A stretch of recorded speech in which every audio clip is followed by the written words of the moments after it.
Greetings, my friends. We are together for yet another Fireside Chat. We're grateful to be here with our principal, Meghan, and we are here in the library, which, as you can see, has been gloriously transformed. This, as a kid, would make me want to read anything in the library, to come in with the sort of the medieval, the fantasy, the Hogwarts. I think we have the Loch Ness Monster behind us. What an amazing job that this library has been transformed into. And of course, the sad thing is that we don't have the students on. We are missing the kiddos.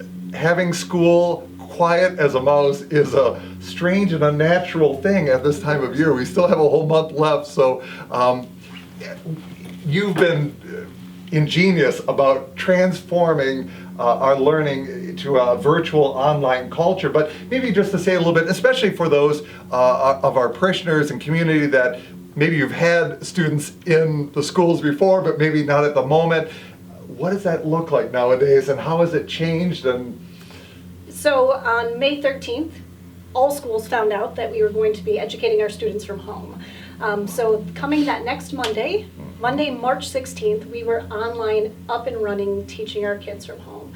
Our teachers did an absolutely phenomenal job learning new pieces of technology, how to reach their students, whether they had to get familiar with taping themselves, doing lessons. Yeah. We had to do Zoom lessons, lots of Google Classroom, and they just embraced it. And so we did an amazing 2 weeks of just keeping our kids moving. Then we took spring break and really started to plan for the future. And ever since then, our kids have been moving and continuing to grow from home, and they'll continue to do that until Memorial Day. that's the whole last quarter. It's March, it's April, it's May. We've got to transition, we've got to graduate the 8th graders, all those things. Maybe a few tidbits of what May is going to look like as we're sort of in the home stretch. How does the year end? So for us, at least, we're trying to maintain some of those big celebrations we have at the end of the year.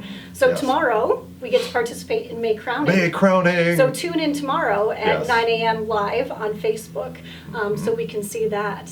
So we're also looking at, we have some surprises for our 8th graders coming up. Excellent. Starting next week on Facebook, we're going to be honoring each of our tartans. We've had families send in pictures from 8th grade and when they were little. Is And this a so spoiler alert? Can we say this ahead of time? we can say this ahead of time. So Okay, parents that's fair know. enough. So, Okay. so parents actually filled this out and sent it Okay. in. And there's going to be a little bit of where they're going to go and where they're going to head. We nice. do actually have a very special surprise for them coming this Friday that they don't know about yet. Okay. So check out Tartan Mum's Times the on, word. Yeah, check out Mum's the Tartan Times word. on Friday to find Okay. out what's going to happen for our 8th graders. We'll post that on Facebook too. So we're still hoping to again maintain those big things when we can get together for 8th grade graduation. We are Yes. definitely planning that. Good. Once the bans have kind of been lifted or relaxed just a bit, we're yeah. actually hoping to do a drive-by parade here on campus with our 8th graders spread apart, social Yeah, distancing. absolutely. But so that anybody in the school can come by, anybody in the parish Yes. can honk, wave, celebrate them for the 9 years that most of them Families, have spent faculty, there. staff, absolutely. No, you Yeah. really, and for elementary school, you do have so many years, Yeah. you know, and now especially with our new preschool, yes, how many years you can spend on one campus and everybody gets to know you, and yeah, absolutely, we can't wait to celebrate them. I have some great hope that we Yes. may also have to have an end of the year mass with our Yes. families if we possibly get there. Again, that's a wait and see. That is but all would question be marks, a yes. fabulous ending to the year. That's a great hope of mine. How's your family been adjusting to this? We were just talking a little bit off camera about you're working from home and yet homeschooling. Yeah, so I have 2 kiddos myself. I have a 2nd grader, so that has been interesting getting her going. We get our plans on Sunday night, so we're able to plan out the week, what her week looks like. And then I have a preschooler, and so that's a whole new ball game as well, trying to educate her from home and keep her going. Yeah. But what we've done is kept a schedule for both of them. Good. What Schedule one matters. does, they're both going to do together.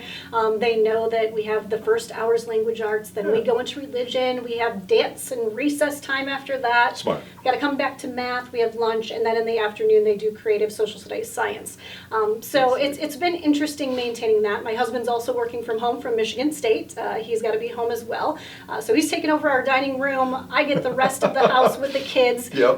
But it's who's on one Zoom call, who's on the next, and who can take care of them. So it's been quite the balancing act, tightrope walking here on how we can make sure that everybody's having their needs met. And testing the limits of your broadband too, I would imagine. That's 100%. First world problems. Who talks about these things? I don't know. The bandwidth. Can we all be doing what we're doing?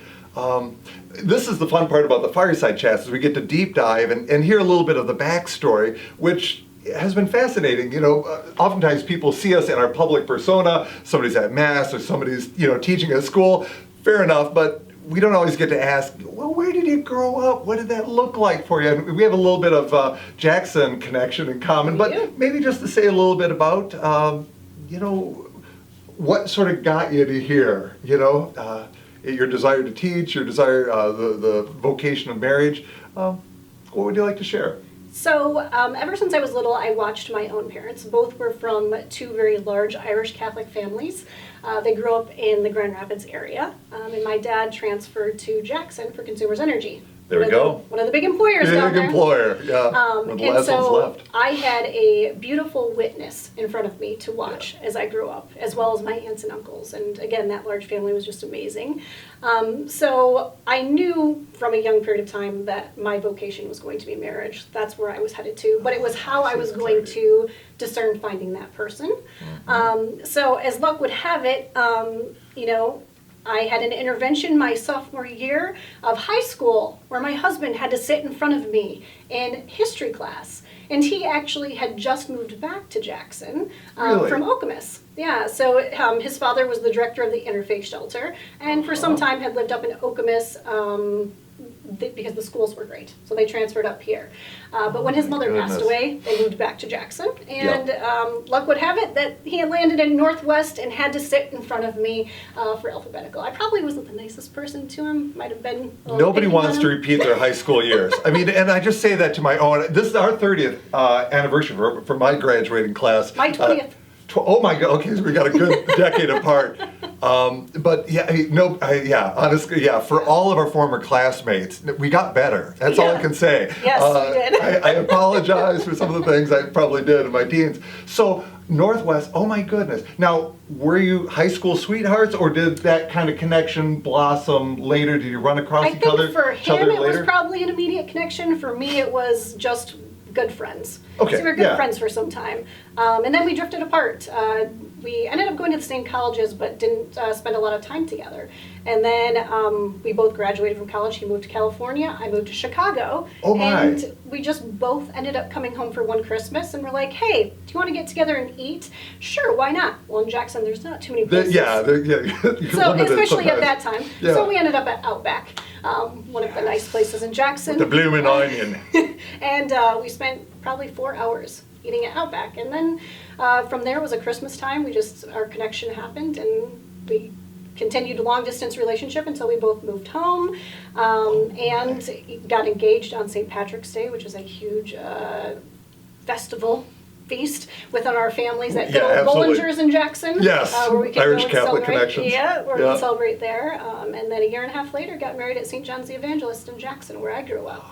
So, it was a fun time traveling through that. We have had a big period of growth after that, obviously, in our vocation as a family and marriage with our two little ones that have come along. So that's been fantastic. But with that, I also traveled through my small vocation story. So when I was younger, I always knew that I wanted to be in law. That is what I was going to do. I told my parents from a young age I was going to be a singing judge, and that's what I was going to do. You were watching Judge Judy probably as a kid on the... Actually, I don't think they let us. The People's Court or something like that. Dun dun. That's awesome. Yeah. Okay. So I was for sure that is what I was going to do. So. And I like the singing judge aspect. I mean, it has sort of the princess, absolutely aspect to it. I like it. Which my kids have taken up today now. My daughter thinks she's going to be a singing veterinarian after Doc McStuffins. So we'll see how that works out. Perfect. I hope that works out for her. Yeah. So, I went to college got my undergraduate degree here at Michigan State, poli-sci pre-law. And then I went off to Loyola in Chicago. So that's where I was when I was in Chicago. Okay. I was actually getting my paralegal certificate to find out, is this really what I wanted to do before I decided to spend toe in the water. Yeah. 3-4 more years doing this, a lot of expense and lots of testing. Yeah. So it was a great time. I did get my paralegal certificate and realized very quickly that is not how I wanted to spend my life. Not bad. Good way to learn. Yeah, so I moved home. This again ties into my big V story, right? So I moved home and my husband kind of followed from California. And my mom worked in the public school system at Northwest for 25, 26 years. Sure. So she was a paraprofessional for a special education classroom. And she was like, you know what, you're home, we're in between. Why don't you just sub for a while? Who loves subbing, right? So I go in and I actually loved it. I loved subbing, I loved to be with the kids, and I loved just watching them grow. And we're usually rough on subs. I don't know, I mean, now what grade level did you sub for? Every grade level. Everything? So yeah, you got Really? it. I went to kindergarten through 12th grade. No, So that high is a sign from the heavens that, okay, wow. So, and just loved it. So I did a lot of research and found out how to get my post-bac teaching certificate. I already had my bachelor's, so I didn't want to go back for another one. Yes. So Eastern Michigan had a fantastic program, and in 2 years I had my teaching certificate and was hired out of the gate at a small charter school in Jackson, Michigan called the Da Vinci Institute. Sure. It was very non-traditional, non-graded. I actually taught grades 4, 5, and 6 because we were non-graded. They wanted the kids to be able to learn where they were at. It was differentiation before differentiation was cool. Yeah. However, ahead of it. State mandates came in with testing and everything kind of changed there. So I fell in love with teaching and the kids, got my math endorsement, which is probably a big surprise to a lot of people, but I love math. I think everybody here at St. Thomas knows that math is my passion, helping kids grow in that area. And then when I got here to St. Thomas, I was asked to move into an assistant principal position my 3rd year here. So I was like, ooh, is this really what God's calling me to do? I don't know. So I did a lot of praying on that and decided, okay, I'll test the waters on this and see how that goes. So did that for 2 years. It was fantastic. And then I came back from maternity leave after having Avery, my youngest, literally the day I came back.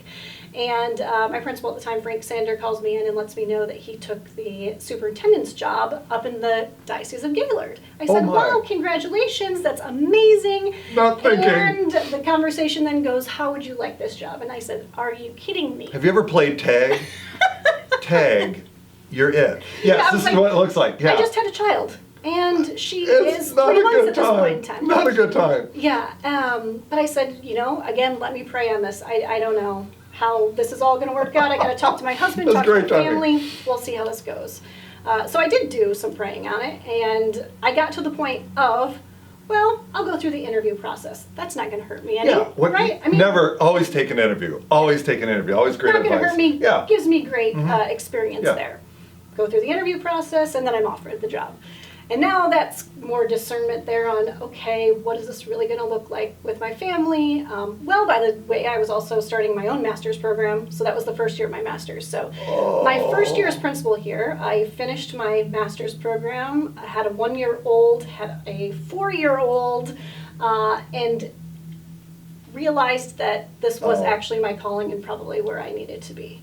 As difficult as times may be, it is more rewarding to watch just the kids and the teachers and how they work with them, and really realizing that all those skill sets that I've worked to build, both in that legal world and the teaching world, kind of had a great marriage of their own by moving into this position. That is a fascinating story. Now, how many years has it been all told here at St. Thomas Elementary? Ooh. So I'm finishing 5. Do the math. Here we go. Oh no, 5, math. I didn't 9, think it was good. Because 5 years as principal and 4 as teacher prior to that. You get an anniversary coming up. up. Yeah, 10 years starting next school year. Next school year. Little did I think that this is how the 9th school year would go. Or no, well, yeah, and I love it. The year 2020. This image of clear vision. Right? Are you seeing 2020? I don't know. And that's good. And we always end our fireside chats with, okay, pull out the, and especially with this sort of magical realm, we're going to pull out the crystal ball a little bit. in terms of your hopes and what you see good coming out of this, I mean, certainly there's going to be challenges, Yep. hiccups galore. I think this is going to have some definite ramifications on how we teach, the structure of that, our Yeah. relationship. And we always want to partner with the parents. Absolutely. That is a win-win. You just, there's no way that we can like, here's our kids, now educate them, form them. No, there's no handoff. This is not a purchasable commodity.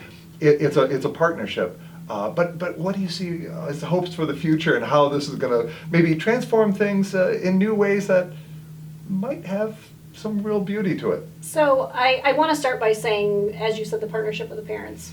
Right now, we could not do this without our No, parents at home. absolutely not. And we are so grateful for everything Yeah. that they're doing from home. So thank you to all the STA parents for everything that you've done for us. And just for your patience with this, because Absolutely. you know it is a new environment, Yeah. and I mean, you say that you've got to homeschool two children of your own, but for those who aren't teachers, when here's the assignment, here's things, and yeah, that's and then you're trying to work your own job in a new situation. Yeah, thank you. God bless you all. So, but I do think that there are positives that have come out of this. I think that the technology component, we all knew that technology was there. Yeah. But I think that it would have taken us a long time to integrate those pieces of technology into the school. And our teachers did it over a weekend, quite honestly. Baptism by fire. Yeah. It does amazing things. And yeah. Okay. we've learned a lot. So I think that it's going to be a great tool as we continue Sure. to move. Especially now as they're going off to high school. Lansing Catholic, we know, Yeah. is one-to-one device in Google Classroom. Yep. Now we really can prepare our kids for when they go off to Lansing Catholic. Yeah. They'll know how to use these tools before they ever leave. No, it's so beautiful. that's a great partnership there. I think that when we look at the younger grades, another tool that we've been using is Seesaw. It's been extremely amazing, this app where kids... Say a little more about that for those of us who are not hip with all the new technology. So Seesaw in our younger grades, kids can go in and actually post their work, or parents can upload it, depending on their age. And their classmates can interact with them and leave comments for them and let them know how amazing it was. Their teacher can do this. Other people can see it. So it's almost like a virtual classroom in itself of being able to just upload and share the great things that students are doing from home. So we've utilized that in our first and third grade classrooms and are really looking to move that into all of our K-3 classrooms next year. Got to wade through the water We here have of to pilot technology, things, right? We've yes, got to slowly exactly. but surely, and we have to see what works. Yeah. But we know that in the older grades, Google Classroom works. We know in the younger grades that Seesaw works. So and just knowing these tools, ways to connect and continue to partner with families, that's just a great way. So technology is going to be a positive thing. I know for me, another positive thing that will come out of this is just the sense of community that we have.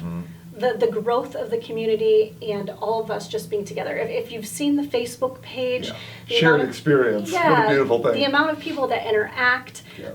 it's just a beautiful thing to see and to know that what we have is special, because this isn't something that happens everywhere. No. So some great things will come out of this. Again, we're going to have to see what the future holds for sure. I know that I can't wait to have these kids back in the building because Yes. I miss them dearly. Yeah. And so Campus is so not the yes, same. no, so not the so same. quiet. A little lonely. Yeah, absolutely. So Yeah. we can't wait to have them back. Might be a little different in the fall. We'll see how that is. We'll see what the guidelines are. Precautions. But, yeah, we got to keep everybody safe because Yeah. that's first and foremost what we need to do. But I can't wait for August to be here, and I know our teachers can't either. Oh, fabulous. Well, thank you for taking the time to, with all the busyness, because this is a work day. Monday's my day off. I can do whatever I want. And That's Mother why I'm Word not is in clerics. working. Exactly. No, but this is actually, you've actually got questions and emails and things to answer. But no, I really appreciate taking the time. And it's good to share our lives and what's going on with all of our community at home. It's a nice way that we get to know each other. Again, one of the many blessings that comes out of this. Again, a second encouragement. Tomorrow is our May crowning. We're going to use the Tuesday masses in May. And again, all of our mass times are 9 a.m.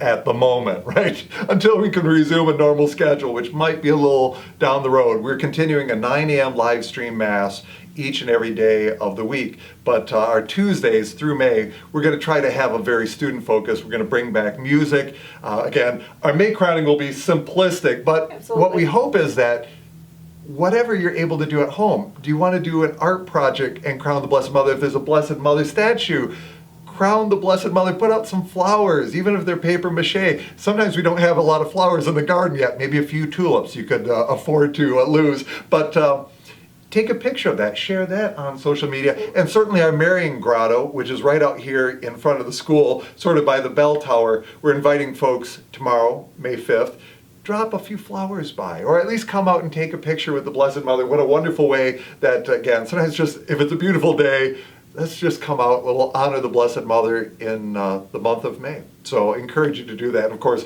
more to come. We'll keep up with all of that. So. And on a side note, it's Teacher Appreciation Week, so don't forget to appreciate your teachers for all that they're doing. They're doing an amazing work, and we could not do this job without them either. So support those teachers. Absolutely. Well, here's to a magical toast in our magical library. Here's to the future. All right. Absolutely. God bless you all. Thank you, my friends, for joining us again.